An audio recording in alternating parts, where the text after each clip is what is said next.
এখানে সকলকে উপস্থিত সকলকে আসসালামু আলাইকুম। ভালো আছেন? আলহামদুলিল্লাহ, আমি ভালো আছি। আপনার প্রথমে কথা শুনে খুবই খুশি হয়েছি যে চট্টগ্রাম এবং চট্টগ্রাম এবং কক্সবাজারে যে পরিকল্পনা করেছেন, ইনশাআল্লাহ আপনি যদি নির্বাচিত হন, আপনার পরিকল্পনাটা বাস্তবায়িত হবে।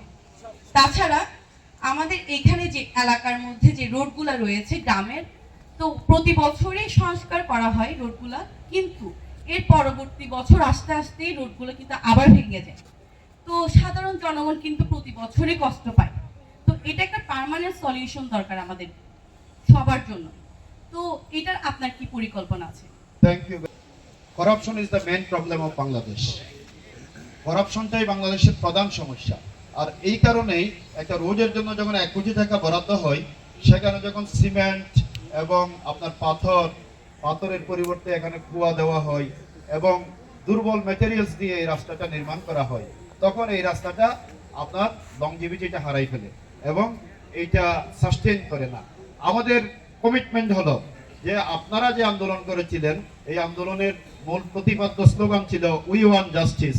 আমরা ন্যায় বিচার চাই, আমরা দুর্নীতি মুক্ত বাংলাদেশ চাই, বৈষম্য মুক্ত বাংলাদেশ চাই। আর আমাদের স্লোগান, আমরা ক্ষমতায় গেলে দুর্নীতিকে লাল কার্ড। দুর্নীতিকে লাল কার্ড হইলে কি হবে?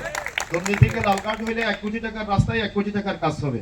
তখন এই রাস্তা পারফেক্ট হবে এবং এইটা এখন যে আমাদের বাংলাদেশের কন্ডিশন, এই কন্ডিশনে এখন ধরেন ব্রিক রোডগুলো, ব্রিক সলিড এই রাস্তা সাস্টেইন করবে না, বা দুর্বল মানে আপনার কাস্টিং এর কোনো রাস্তা আপনার এটা সাস্টেইন করবে না।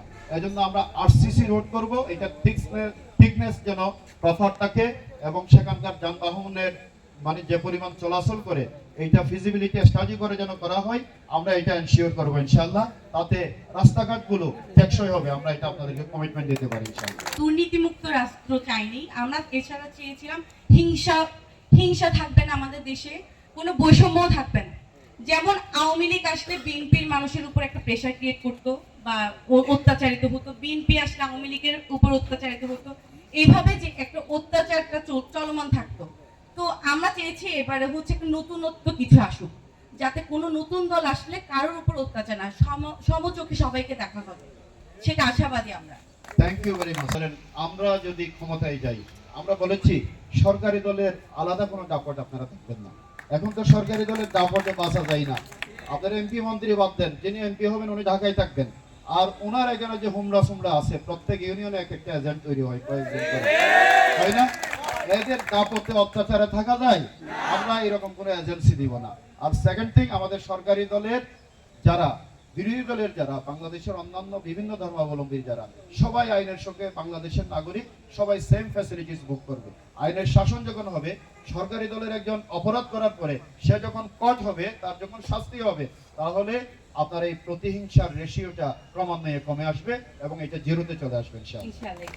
ধন্যবাদ। ওয়েলকাম।